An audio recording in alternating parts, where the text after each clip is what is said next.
So here is a vulnerable video for you.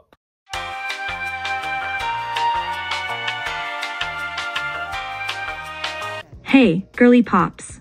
Today, I thought we could look more into Amberlynn's writing. She prides herself in many things, but writing has always been towards the top of her list of talents. So let's see what she has to offer. Enjoy. I'm actually very blessed with the skill of writing. I love to write. Writing is my passion and poetry is my writing of choice. Alright, let's hear it, girl. My life used to be all about writing. I write poems, stories, I journal my feelings, just constant. Just about 8 months ago, I did write a poem and I wanted to read it to you guys.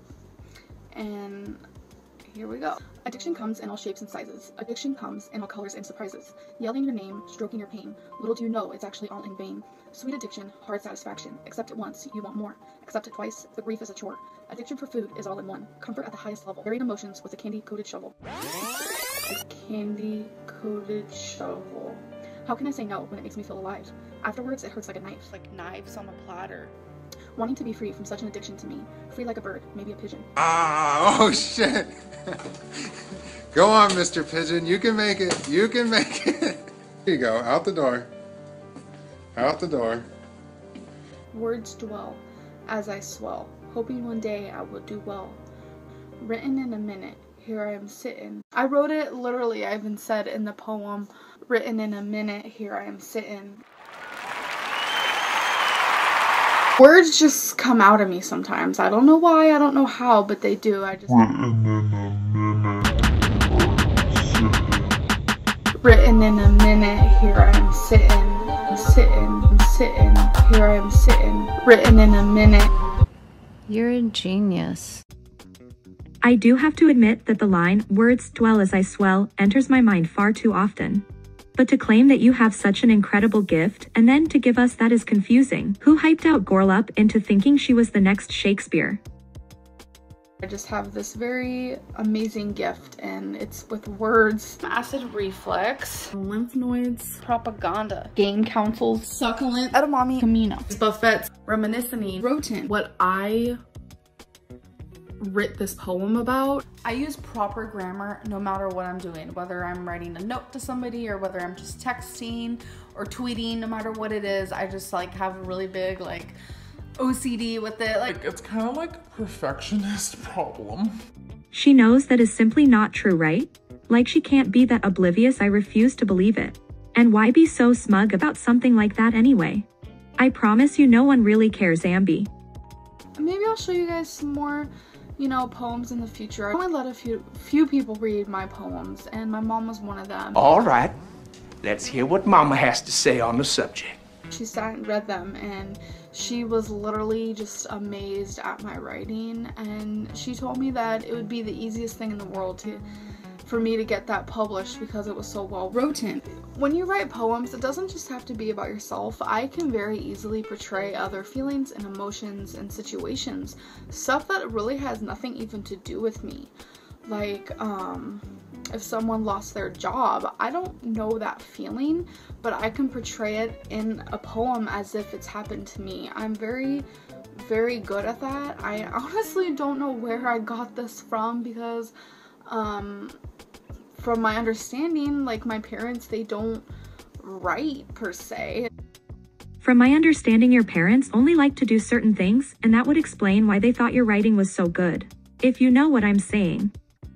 When writing, I have about 10 different handwritings that I can do and succeed in. Like, I could write one way and then write another way and then write another way.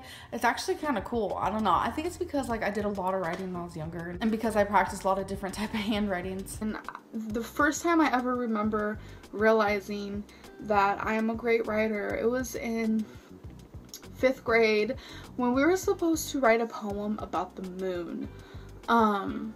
And the teacher was going to pick one poem to read out loud, and it was going to be her favorite poem, and she wasn't going to tell anybody who the poem belonged to. And she started reading my poem. Everyone found out it was me because my face was turning bright red and I was really embarrassed. And she talked to me after class saying, wow, your writing is, you know, very mature for your age and stuff like that. Listen, my heart doesn't beat for you. I don't bleed for you. I don't need you. I'm my own narrator, yet you stole the pen. Don't write on me. I did.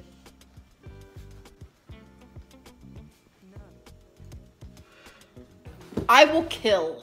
Don't write on me.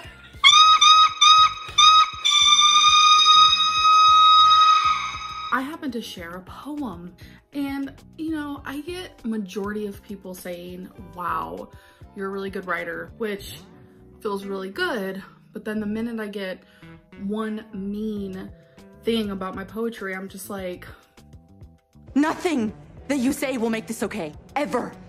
Ever. all the good stuff kind of goes away.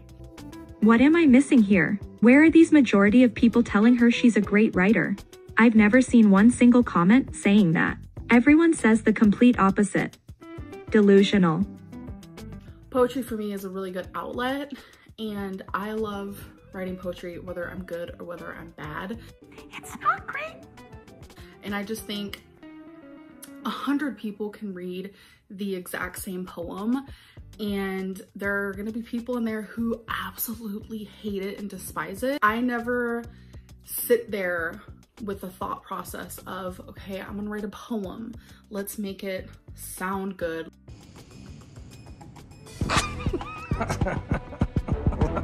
I more so just let my fingertips talk. My rough draft is always my final draft. But I do want to say that what I writ this poem about, if you think of it as something different and it resonates with you in a different way, don't let me change that. Is she trying to impress us by saying she doesn't try at all? Since she thinks her writing is so good. Pookie, we can tell you're not trying. As you'll see in these next clips. Let's get into it. Ask her how she's doing and she'd lie and say I'm fine. Ask her how she's doing and she'd lie. Ask her how she's doing. Ask me how I'm doing. I'd lie and say I'm fine. I kind of just want to explain what I meant. So I wanted to put emphasis on ask her how she's doing and she'd lie and say I'm fine.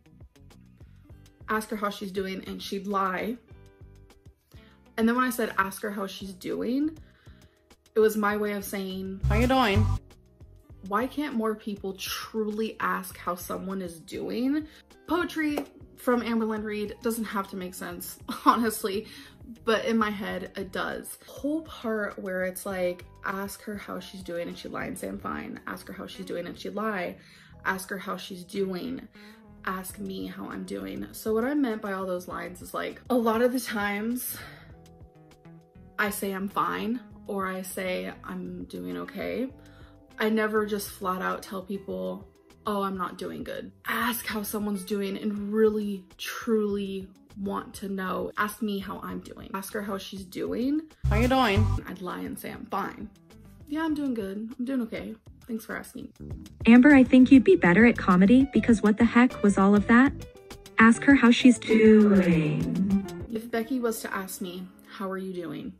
And it was during a time where this is how I felt, lonely and down and horrible.